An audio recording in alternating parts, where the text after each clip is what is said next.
Well, protesting is perfectly fine in this country. That's not what was happening in this case. And as we saw from the reporting in the last 24 hours, there's a group of people who are being trained to use vehicles in convoys to disrupt ICE operations. Exactly, Scott? Disrupt to do and what impede exactly? ICE Well, operations. hold on. I mean, I think this is important. What are disrupt and impede? What are you Do you have suggesting quantitative that she was statistics doing? to support this conclusion? Yeah. I read the article in the New York Post that went chapter and verse through all the training. When a story is built on sand, all it takes is one hard question for it to sink. Watch closely. Maybe there was an attempt to impede, but that attempt to impede was not enough to stop another car from just driving right past her, just seconds before this all transpired. So I really wonder, like, as you're trying to make this sound like some grand conspiracy, first of all, don't you have to prove that she actually was a member of whatever group you say she was a member of? And even if she was, doing what she was doing was probably unwise. But again, agree on that. But again, not really clear to me that it's a crime that is punishable by arrest or death. The crime is driving your car directly at and into a federal law enforcement officer. Listen, I don't want us to jump around here because I'm talking about your accusation that, or you're accusing her, like Trump is perhaps, that she's a professional agitator, that she was in some kind of convoy, whatever it is. I'm just asking you, based on what she was actually doing in that moment, how are you so sure that the ICE vehicle couldn't have just driven right around her?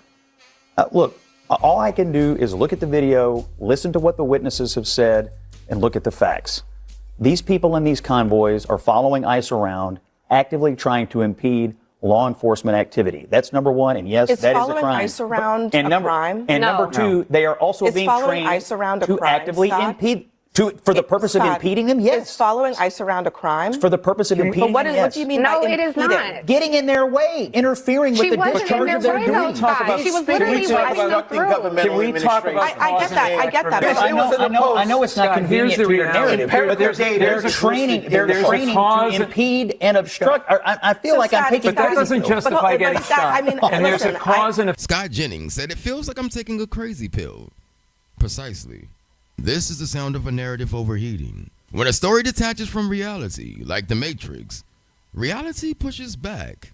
Roll it. I can't speak to the crazy pills, but in the video. I mean, you're denying in the video, things that have been openly reported. Scott, listen, I'm not going to treat the New York Post like the Bible, okay? In the video. I didn't ask you to. I just asked you to be honest about what we. No one's disputing. And you see the vehicle. Procedurally, this is not sound, but from a law perspective, it can be somewhat questionable. All right, Scott? I mean, contrary to what I heard out here the other day, this person was not a random passerby who just happened to be driving through her neighborhood. This person is part of a group of people who form convoys to interfere with federal law enforcement operations. They drive convoys of cars into active law enforcement situations. They interfere with ongoing law enforcement activity. This is a felony to do that, A. B, this person had been following ICE around all day, apparently, according to witnesses, now according to further reporting.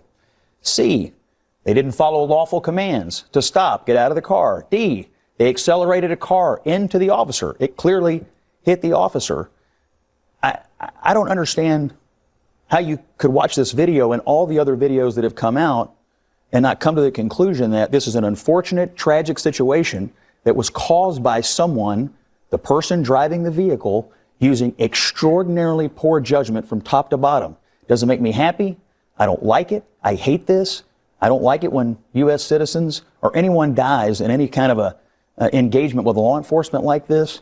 But this person exercised extremely poor judgment and put themselves in harm's way, probably committing a felony in the process. And this is the... When the media refuses to moderate reality, chaos fills the vacuum. Words have consequences. And this is where they land. Roll it. I spoke about yesterday's incident in the situation, but I also want to draw your attention to the continued uptick in violence we're seeing against federal law enforcement officials, not just here, but across the country. Yesterday, here in Minneapolis, a crowd of violent agitators tackled an ICE special agent when one of our special response teams went to assist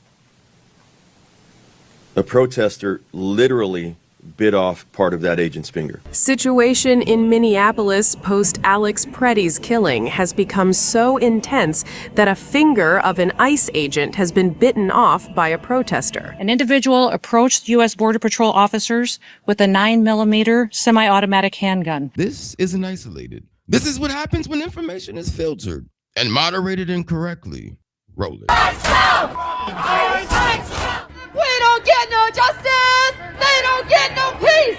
If we don't get no justice, puede, sí, se puede. Sí, se puede, sí, se puede. Sí, se puede, sí, se puede. Now watch how they try and pivot the conversation. Roll it. She's not a protester, right? She was there to interfere. She had her car sideways. So she deserved to be murdered? That can't seriously be your point. You use the term protester. We keep using that. She's not a protester, okay? She's there to interfere with law enforcement. She has her car sideways in the road. She's clearly been doing this, as has been reported. She's part of an active group to do this. Regardless of what you want to call her, are you justifying her being shot by an ICE agent? Are you justifying her pulling into the officer? She was not pulling. I'm disputing the basis of that. That's not factual. But this is the very video shows it's weapon. not factual. Right. But she was not going at him. The video shows that. Go ahead, Darren. Can't admit he was hit by the car, correct? Well, we don't know. We don't know if the camera. No, we don't know if the camera hit the car. He was hit by the car. We don't know if the camera was hit by the car in his hand. We don't know that. He was hit by the car. Okay, he was hit by the car. Okay, and he was hit by the car jumping out of the way. In other words, if he had not jumped out of the way, he would have been killed. I disagree. I disagree. I'm telling you this as a person that's trained for this. I'm telling you this as a former police academy instructor that trained recruits on how to evade a vehicle that's moving forward. We've done studies on this time and time again, and it's proved to be an overwhelming success if the officer steps away. And you mentioned he was hit by the vehicle.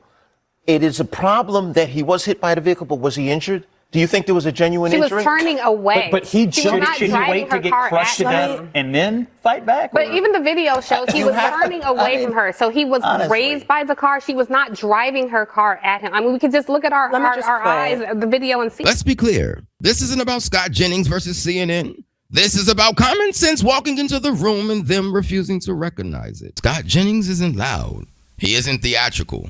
He's doing something far more disruptive. He's bringing logic into a space that's built on narrative. And that's why they try to silence him, redirect and filter. Because they can't stand common sense, logic, and the truth. Until next time. Don't forget to like, subscribe, and share so we can continue to bring you this information that they don't want you to know on the Jay Ravato Show.